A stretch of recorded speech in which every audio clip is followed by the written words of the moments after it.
الرحمن علم القرآن. الحمد لله رب العالمين والصلاة والسلام على أشرف الأنبياء والمرسلين وعلى آله وصحبه ومن استنى بسنته إلى يوم الدين.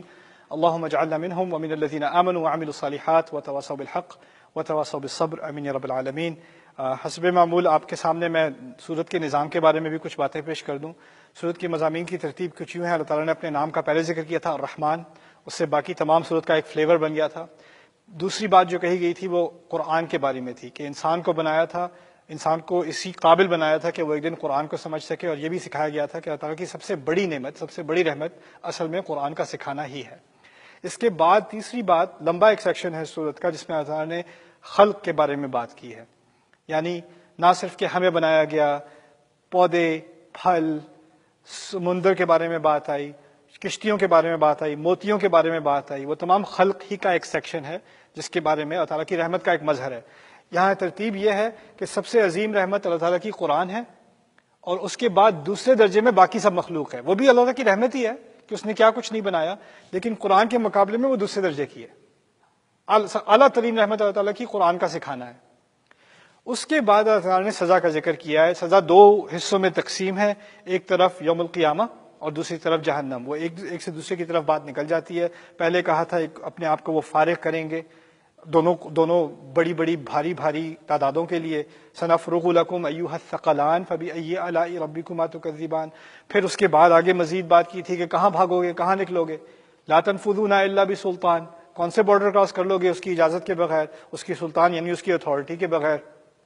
پھر بتایا گیا تھا کہ اس دن تو پوچھنے کی بھی ضرورت نہیں پڑے گی، لوگوں کی شکل سے پتہ چل جائے گا کیا صورتحال ہے. جانوروں کی طرح یہاں بیہیو کیا تھا، جانوروں کی طرح ان کے ساتھ وہاں سلوک کیا جائے گا. وہ بات آئی تھی پھر بعد میں فَيُؤْخَذُ بِالنَّوَاصِي وَالْأَقْدَامِ فَبِأَيِّ آلَاءِ رَبِّكُمَا تُكَذِّبَانِ. اس کا سارا خلاصہ میں نے ایک ہی لفظ سے کر دیا کہ سزا ملے گی. اس کے بعد پھر پہلی دو جنتوں کا ذکر ہے. وَلِمَنْ خَافَ مَقَامَ رَبِّهِ جَنَّتَانِ. ان جنتوں کی کچھ ڈسکرپشن کے بعد ایک اگلا مرحلہ آتا ہے دو اور اعلیٰ جنتوں کا. وَمِن دُونِهِمَا جَنَّتَانِ مُدْحَامَّتَانِ فَبِأَيِّ آلَاءِ رَبِّكُمَا تُكَذِّبَانِ فِيهِمَا عَيْنَانِ نَضَّاخَتَانِ. یعنی مزید فیسز کے ساتھ، مزید انٹینسٹی کے ساتھ اگلی دو جنتوں کے بارے میں بات کی گئی ہے.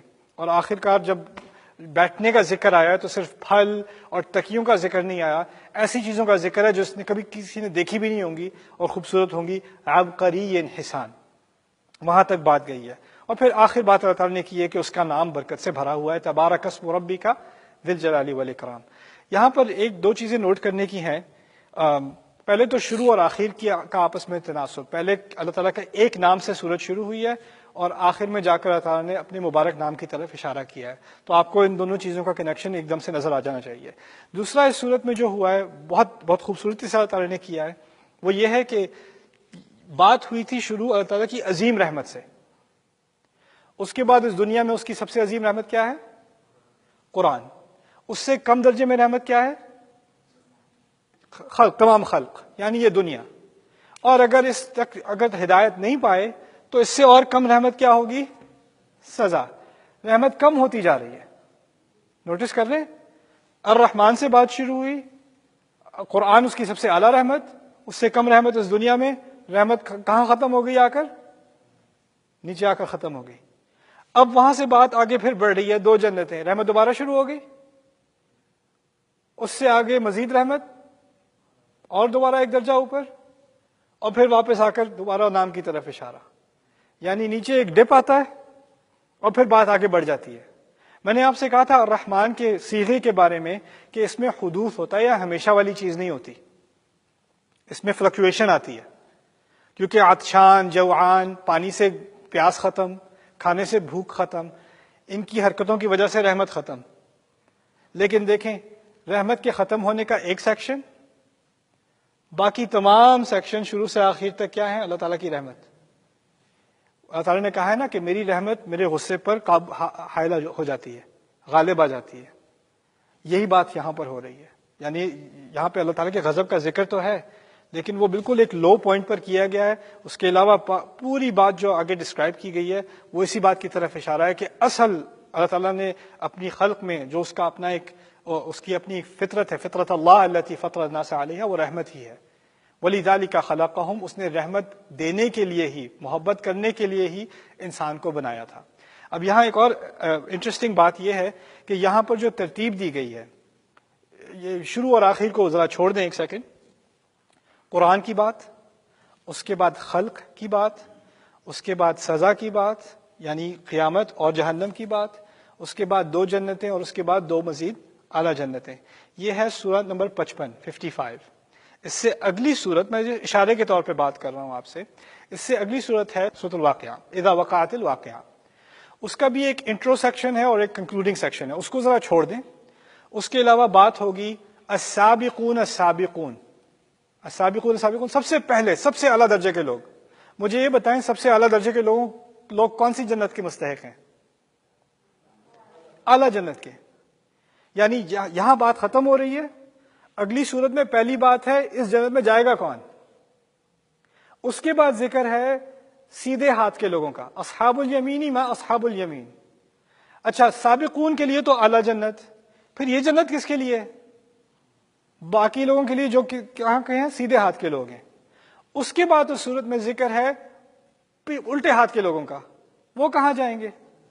وہ یہاں جائیں گے۔ پھر کہا ہے افرأیتم الماء الذی تشربون، تم نے کبھی اپنے پانی کو دیکھا ہے؟ تم نے کبھی اپنی کھیتی کو دیکھا ہے؟ تم نے اپنی خلقت کو دیکھا ہے؟ کیا بات ہو رہی ہے؟ خلق۔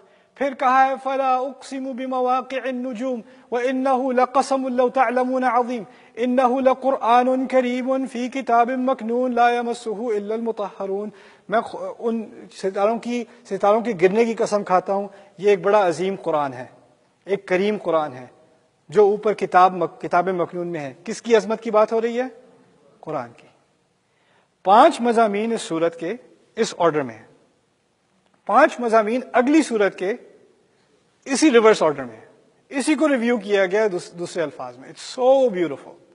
پھر مزے کی بات، اس سے پچھلی سورت سورۃ القمر ہے، اس سے پچھلی سورت ہے سورۃ القمر، اقترب للناس حسابهم وانشق القمر۔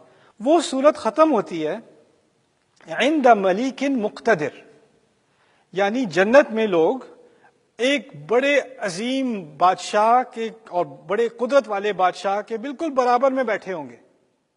وہاں بات ختم ہو رہی ہے سورۃ القمر کی۔ اس سورت میں بات کہاں ختم ہو رہی ہے؟ وہ بڑی اعلیٰ جنت میں بیٹھے ہوں گے اور ایسی ایسی نعمتیں ہوں گی، بیٹھنے کا ذکر یہاں، بیٹھنے کا ذکر وہاں، اور پھر وہاں پر اللہ تعالیٰ کی قربت، اور یہاں قربت کیسے ملتی ہے؟ قرآن کے ذریعے ملتی ہے، اشارے کی بات۔ اور وہاں عظیم اشارہ وہ بھی ہے، وہاں پر اللہ تعالیٰ نے کہہ دیا کہ قیامت کا دن آنے والا ہے، اور اس کی ایک علامت کیا ہے؟ چاند ٹوٹ چکا ہے، وانشق القمر، وہ 2 ٹکڑے ہو گیا تھا نا، اس کے بارے میں اشارہ ہے، وانشق القمر۔ اس سورت کے درس کے شروع میں نے آپ کو بتایا تھا کہ وہ تو یعنی چاند کا سپلٹ ہونا وہ تو ایک چھوٹی علامت تھی، آخری دن کے آنے کی سب سے بڑی علامت کیا ہے؟ کچھ پتا ہے؟ انا والساعۃ کہاتین، میں اور آخری لمحہ ان 2 انگلیوں کی طرح ہیں۔ کس کے بارے میں اشارہ تھا؟ نبی کے اپنے آنے کا، یعنی نبی سے مراد کیا ہے؟ قرآن کے آنے کا۔ یعنی قیامت کی چھوٹی علامت پچھلی صورت میں، قرآن کی بڑی علامت اس صورت میں، اور سورۃ الواقعہ میں وہ قیامت آ چکی، اذا وقعت الواقعہ، جب واقعہ ہو چکا ہوگا۔ یہ ایک سیکوینس بنی ہے، چھوٹی علامت، پھر بڑی علامت، اور پھر آخری۔ پھر مزے کی بات یہاں پر ایک اور ہے، اس سے پچھلی صورت میں بار بار کہا گیا تھا کتنی قومیں تم سے پہلے تباہ ہو چکی ہیں، وَلَقَدْ يَسَّرْنَا الْقُرْآنَ لِلذِّكْرِ فَهَلْ مِن مُدَّكِرٍ، ہم نے قرآن کو آسان بنایا تاکہ تم نصیحت پکڑ لو، ذکر پکڑ لو، کچھ یاد کر لو، تم میں سے کوئی ہے جو یاد کا فائدہ اٹھائے۔